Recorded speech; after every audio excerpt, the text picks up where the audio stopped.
De son vrai nom, Banza Maloba Dani.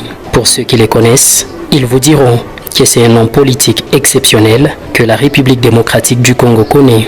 Comme une étoile scintillante dans les ciels orageux, l'homme politique fait son apparition sur la scène politique dans la ville de Likasi, située au cœur de la province du Haut-Katanga, et pour bien dire, la deuxième ville de cette province vers les années 2003. Comme un visionnaire, l'homme crée une association sans but lucratif qu'il nomma la Fondation des Amis de Dani Banza Maloba, qui avait un visée purement sociale, et cette dernière lui permettra d'accomplir ce qu'il aime tant dans sa vie, qui veut dire aider les démunis par des actions caritatives.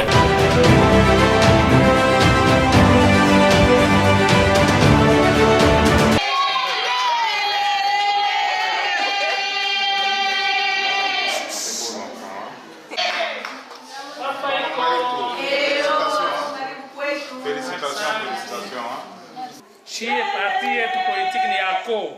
Tulisema leo tukua tumitembelee eko, tufuishe wale ba mama banazala. Tulikuwa kumifuisha, memukupita honorable Dani Banza anasema hivi. Mwe wote wale mulisa kuzala, wingi ya mwe wote na wale bego kule. Bote honorable anabaripia mutatoka bila.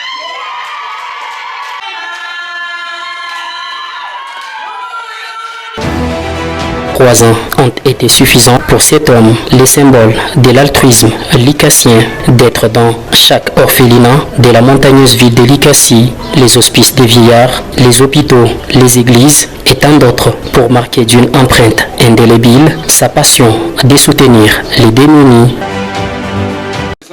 L'honorable Dani Banza. Est-ce que vous l'avez déjà vu? Oui. Bien, vous le voyez chaque fois à la télé? Oui. Il est là maintenant physiquement. Hein? C'est lui l'honorable Dani Banza. Il est venu nous visiter, visiter aussi notre institution, voir aussi les conditions dans lesquelles nous évoluons. Ok? Beaucoup de courage hein, et bonne chance. Hein? Merci.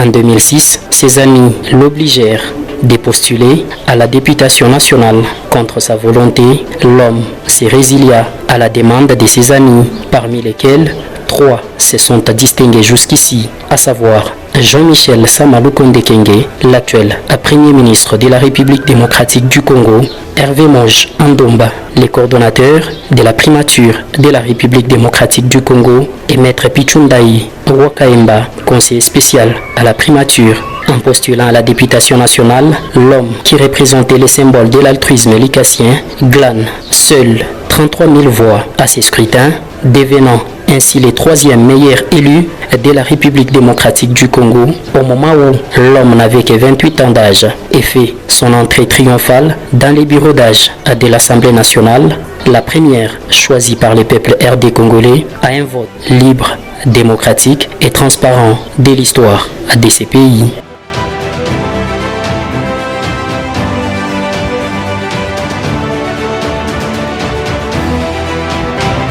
Très convaincant, l'homme recevra l'appel du chairman Moïse Katumbi Chapwe, lui demandant de revenir à la députation provinciale car il souhaitait servir la grande province aux côtés des jeunes dynamiques et ambitieux comme Dani Banza Maloba. Comme de coutume, il interrogea la volonté de ses amis qui acceptèrent majoritairement cette idée.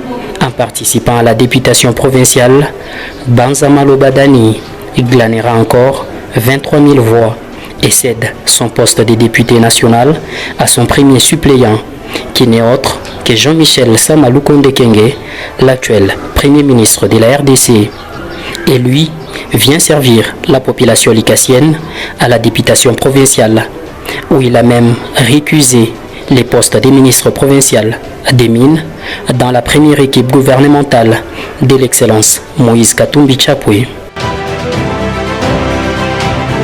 En 2009, il créera son parti politique dénommé Avenir du Congo, aux côtés des grandes figures des pros comme Patrick Bologna, Ilunga Monga Simplice et tant d'autres, qui comptent à ce jour des milliers de membres aux 4 coins de la République démocratique du Congo.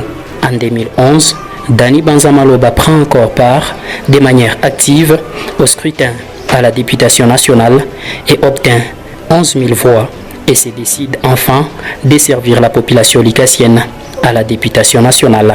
Son parti politique produit 9 députés. En 2014, son parti produit un ministre national de la jeunesse, sport et loisirs, poste qu'il donnera à son secrétaire général du parti, Jean-Michel Samalou Konde Kenge, qui acceptera de démissionner 6 mois plus tard, un signe de fidélité et de loyauté à son ami et frère Dany Banza Maloba. En 2015, l'homme constate qu'il y a des velléités, des changements à de la Constitution pour accorder un autre mandat à l'ancien président de la République et chef de l'État, Joseph Kabila Kabange, et se décide de participer à la réunion qui avait transmis la première correspondance, la deuxième et la troisième à l'ancien président, lui demandant de respecter la Constitution et de ne pas chercher un troisième mandat à la tête du pays. Est né du fait que cette personnalité, hier, au sein de la majorité, avait une vision commune, avait des craintes par rapport à la bonne marche de la République. Et nous avons eu à écrire 3 lettres au chef de l'État où on expliquait notre façon de voir les choses, notre vision, de comment les choses devaient, le déroulement des choses et notamment les craintes par rapport au processus électoral. Parce qu'à l'époque déjà, il y avait des signaux qui nous laissaient croire que nous allions droit vers un mur, vers un blocage par rapport au processus et qu'il serait très probable que les élections ne se tiennent pas dans les délais et qu'il puisse y avoir une violation de la Constitution. Et donc on avait tiré la sonnette d'alarme. C'est vrai qu'on a été traité de tous les noms, mais aujourd'hui les faits commencent à nous donner raison. On avait été des visionnaires. Action mal digérée par ses pairs de l'ancienne majorité qui décidèrent de les exclure de cette dernière. Ce sont ces lettres qui nous ont valu la sanction d'être chassés de la majorité à 7. Et c'est vous, la presse, qui nous avez donné, qui nous avez baptisé en nous donnant ce nom, le G7, et on vous en remercie. Et voilà. Donc au début, nous n'avions pas nécessairement pensé que telle serait l'issue des différends que nous avions au sein de la majorité. Nous espérions que nos voix pouvaient être entendues, qu'il y avait moyen d'avoir un échange franc au sein même de la famille politique qui était la nôtre. Mais malheureusement, les radicaux du régime n'ont pas entendu de cette oreille et donc ils ont obtenu notre éjection de la famille politique. Nous nous sommes assumés parce que nous tenions ces propos de manière responsable et nous avons assumé nos propos et nous les assumons à ce jour. Et l'avenir est en train de nous donner raison.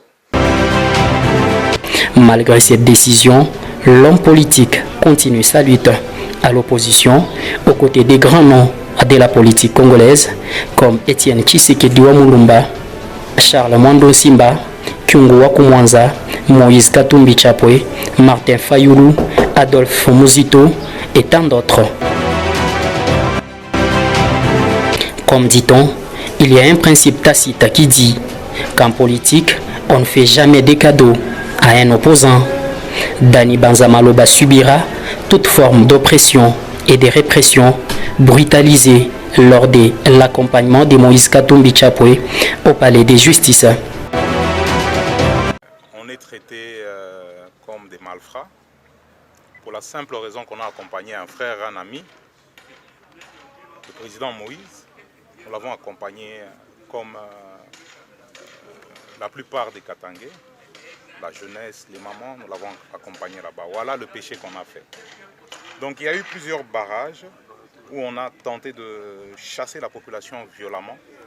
Et nous avons passé tous ces barrages là-bas. Quand nous sommes arrivés au palais de justice, et au moins là-bas, parce que ça s'appelle le palais de justice, nous savions que nous étions en sécurité. Et donc, nous avons pris les escaliers, nous sommes montés. C'était vraiment à la porte d'entrée du palais de justice, quasiment dans le hall, que l'incident s'est passé.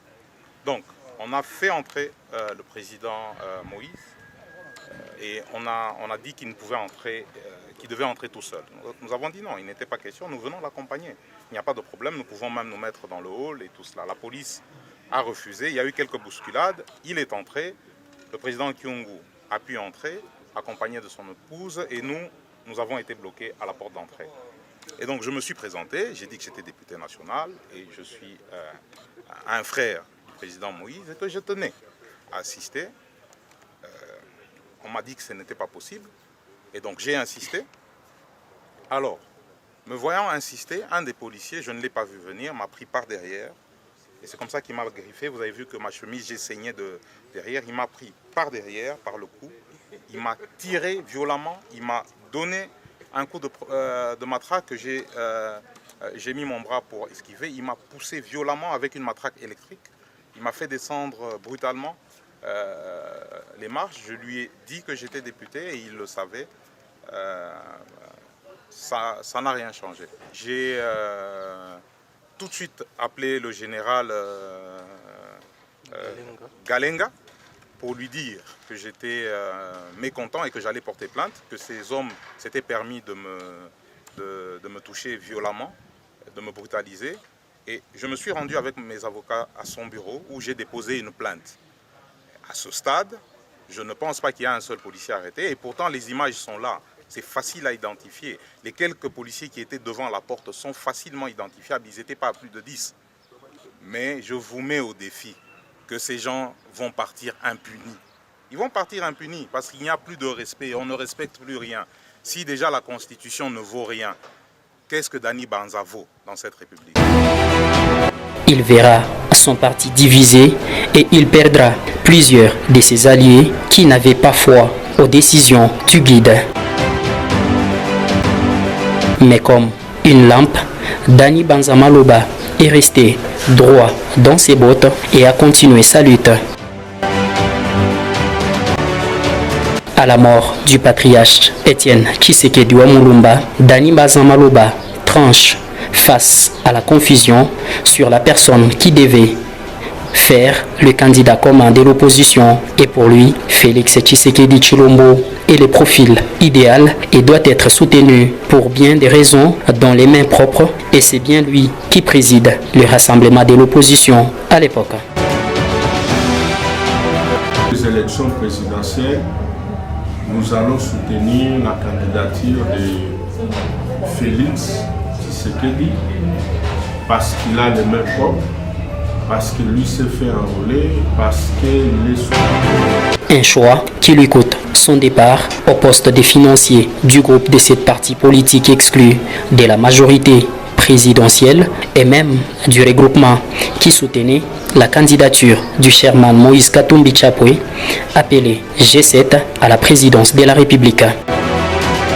En perspective de l'élection présidentielle en décembre 2016, vous venez de l'entendre, le G7 demande à Moïse Katumbi Tshapwe, ancien gouverneur de la province du Katanga, a annoncé sa candidature à la magistrature suprême pour donner une réponse positive à une attente largement ressentie et partagée au sein des diverses couches des populations congolaises à son endroit. Le G7 s'engage à lui apporter son appui total. Comme un prophète, Banza Maloba Dani invite ses pairs à soutenir Félix Antoine Tshisekedi Tshilombo car Moïse Katumbi Tshapwe ne sera pas candidat au regard des démêlés judiciaires qu'il dispose. Comme Jean-Baptiste prêchait dans les déserts, personne ne l'entendit de cette oreille. Mais comme toujours, l'homme est resté ferme dans sa position. Oui, j'ai un point de vue à émettre. D'ailleurs, d'emblée, en liminaire, je félicite ces 4 députés. Ils ont choisi la voie de la raison, puisque les autres ont perdu leur repère. Puisque, M. José, nous semblons connaître que ACO est devenu une association de buveurs autour de l'honorable Dani Banza. Il n'y a pas de compétences. Nous estimons que ces députés ont bien fait de démystifier M. Dani Banza. Parce que si vous parcourez leur déclaration, ils ont bien signifié que Dani Banza prend des décisions seul. Et cette décision qu'il a prise n'engage que sa personne. Et pour votre gouvernement, je vous dis qu'ils ne sont pas les seuls.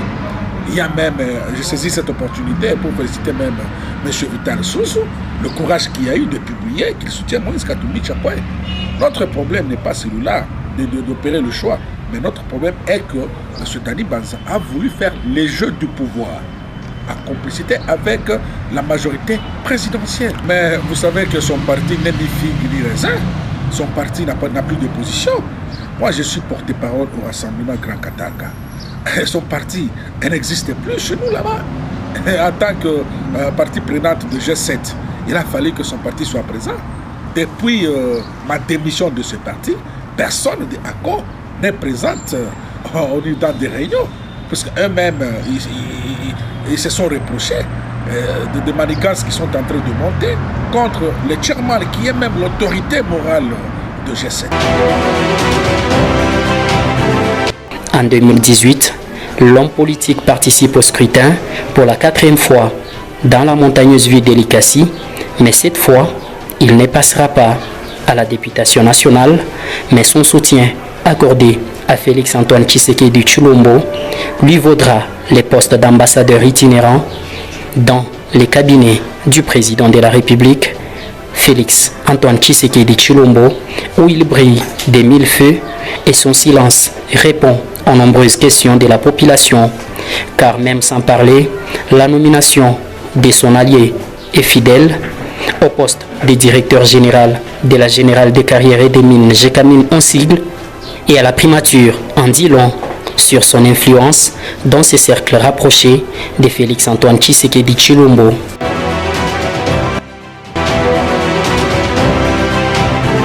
Parfois attaqué par bon nombre de ses détracteurs, Banza Maloba Dani reste toujours imprévisible et ne répond presque pas, et c'est Dieu qui justifie cet homme au cœur en or.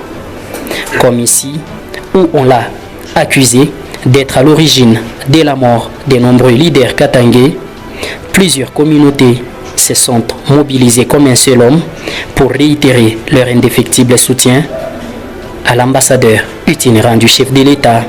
Ici, on l'a encore accusé de donner des instructions aux forces de l'ordre pour brutaliser les marcheurs du 18 janvier 2022, pour ainsi dire qu'on ne jette des pierres que sur un arbre qui porte des fruits. Par la suite, la vérité a jailli comme une lumière qu'on peut garder en dessous d'une table. Quelqu'un qui est élevé, qui a eu le flair politique de rejoindre le président Félix Tshisekedi dans sa vision. Il était l'un des premiers Katangais à se livrer à ce soutien-là, puisse être victime de cette campagne de diabolisation. Parce que, comme vous le savez, le Katangais reste encore nostalgique de la perte du pouvoir qu'on a connu. Mais est-ce que travailler pour la nation, travailler pour le pays, il faut seulement être président? Je ne pense pas. Nous devons plutôt nous remettre en question et nous devons soutenir celui qui est là, le président Félix, pour que aussi au Katanga, nous puissions avoir le retombé de tout ce qui va être fait. Parce que si aujourd'hui le Congo est en train de changer, ça ne sera pas seulement le reste du pays en dehors du Katanga. Je crois que c'est tout le pays qui va changer. Et donc le message que moi je vais apporter à l'ambassadeur Dani Banza, c'est de s'apaiser, de ne pas regarder ceux qui essaient de le distraire.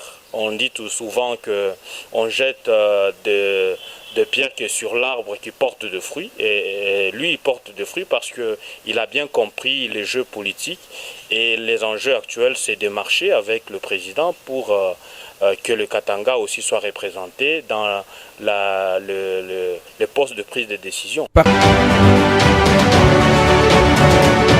L'histoire retiendra donc que cet homme est tout simplement Banza Maloba Dani, issu d'une famille de 3 enfants, dont Bijou, Dani et Lydia, qui donneront les sobriquets à leur guest house, évoluant à Likassi, Bidali, qui dit Bijou, Dani et Lydia, fils de Banzabodon et de Madame Kantomombe Lukunko Ursule.